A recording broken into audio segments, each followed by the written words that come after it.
Astronautas antiguos, naves espaciales milenarias. A principios de la década de los 70, en la zona mítica del Monte Ararat, en Turquía, en la antigua Tuzla, hoy Toprakale, sería descubierto un objeto que hasta hoy es uno de los artefactos más controvertidos de la arqueología moderna, y que su publicación daría más de una molestia y un malestar general en la comunidad arqueológica y científica reticente a este tipo de hallazgos. Hoy, desaparecido de la vista pública, encerrado en vaya a saber qué cajón oscuro del depósito del Museo Arqueológico de Estambul, y que al igual que el artefacto de Ayud, es prueba de aquello que no se debe mostrar, porque choca con nuestro actual concepto del pasado, de que la prehistoria estuvo poblado por seres trogloditas que solo se dedicaban a recolectar y cazar. Pero el ocultamiento sistemático del que siempre hemos hecho mención, hoy será la excepción del que daremos cuenta recordando uno de los hallazgos más sorprendentes de la historia, y que al igual que el significado de las estelas o monolitos de Etiopía, aún inexplicable, dejada por una cultura no definida y probablemente perdida en el tiempo, siguen asombrando sobre los capítulos de nuestro pasado que deberían reescribirse. Historia ignorada, cuarta parte, la nave de Toprakale y las estelas de Tilla en Etiopía. Tecnología aérea avanzada en la antigüedad. Esto es Contacto con la Ciencia, programa de divulgación. Todos los hechos científicos y enigmáticos que usted siempre quiso saber.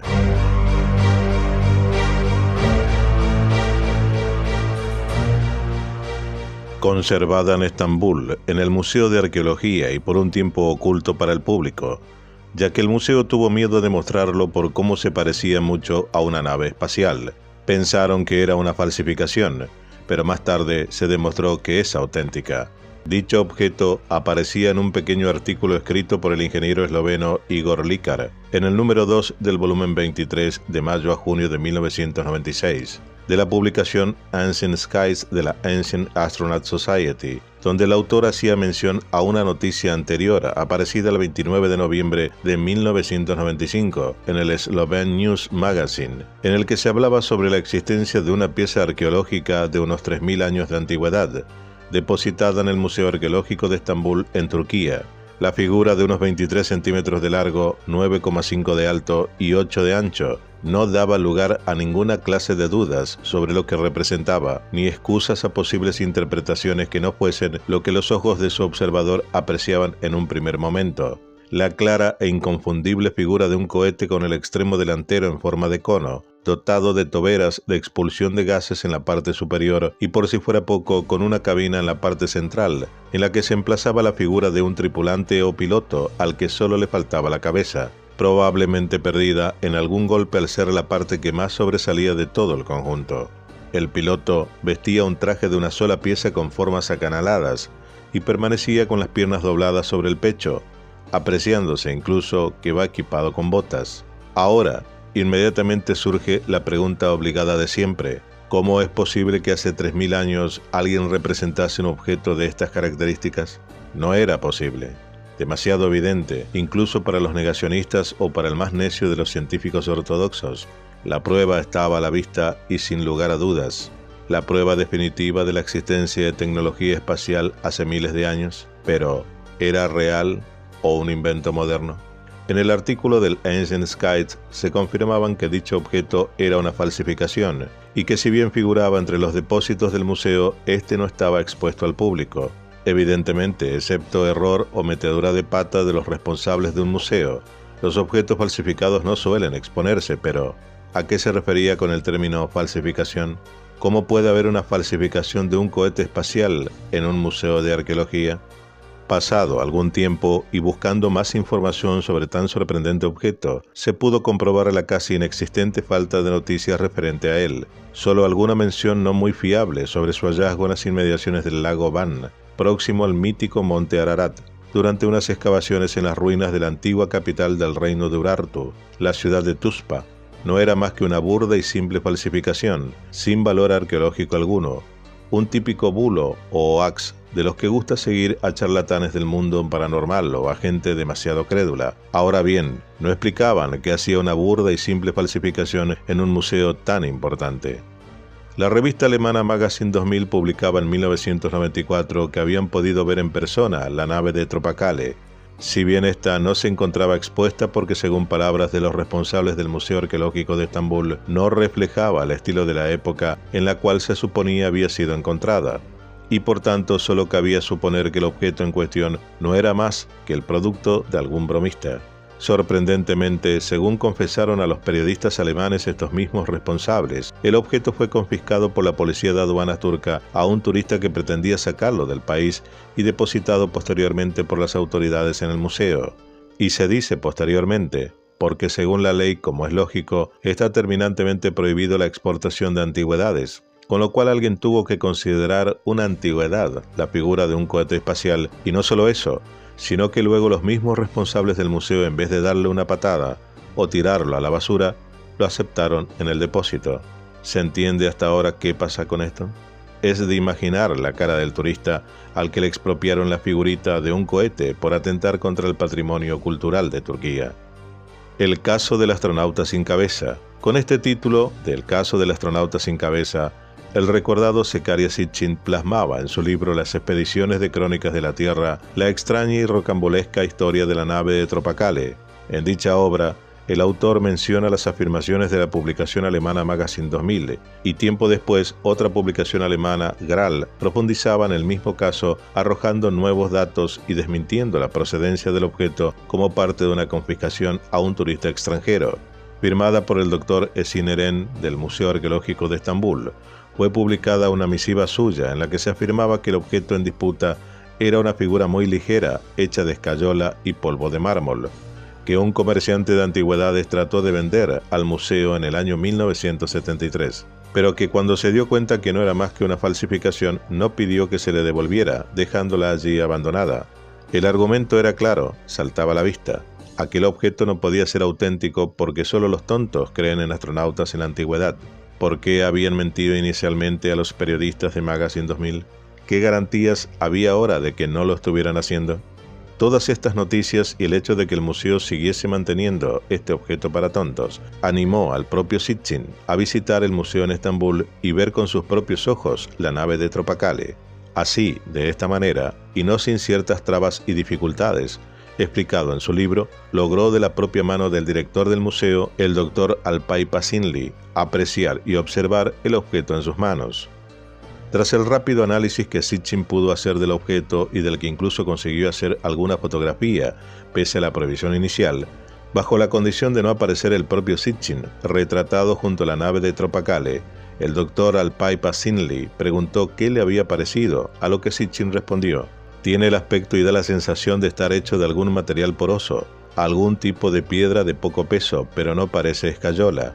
He estado buscando marcas de licuefacción, la costura esa que aparece en la juntura de las dos mitades del molde, cuando se le quita, pero no hay costura alguna.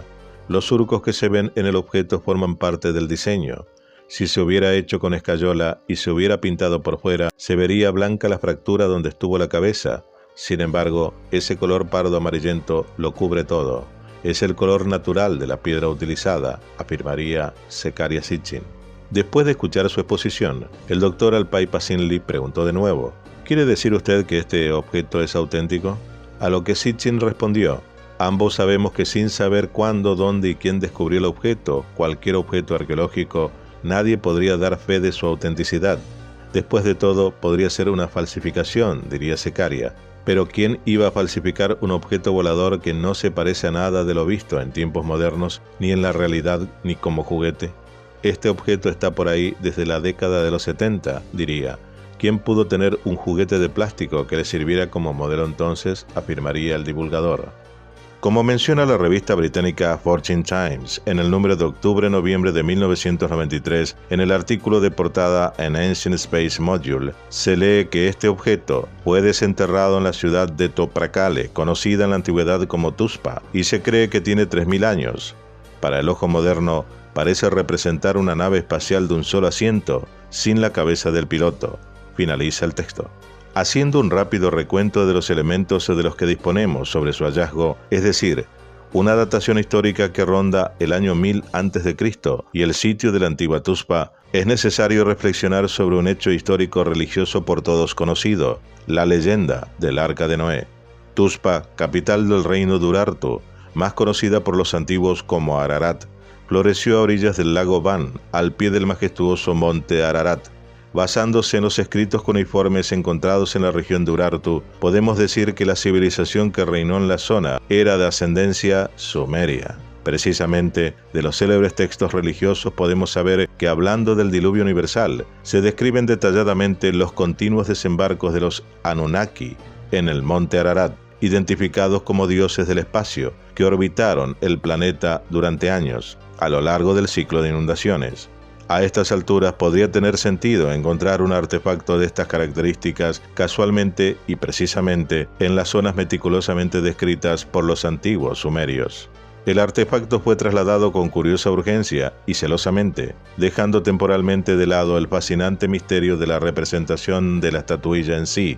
Lo más curioso aún es que durante años el hallazgo se mantuvo voluntariamente oculto a los ojos del público e investigadores interesados, dentro de un gabinete blindado del subdirector del museo. El interés por el episodio del reconocido escritor Zecharia Sitchin llevó a resultados parciales pero insatisfactorios. De hecho, tras numerosas actuaciones e intentos de mediación política y científica, el escritor consiguió la exposición temporal del hallazgo en una sala apartada del citado museo. Curiosa es la motivación que oficialmente dio el director del museo como justificación de la falta de exposición al público. Decía: no refleja el estilo de la época a la que presumiblemente pertenece. Parece una nave espacial, pero por supuesto que no existían tales cosas en esos días, afirmaría el director. En otras palabras, se oficializó la ridícula motivación. Representa cosas que no podrían y no deberían existir.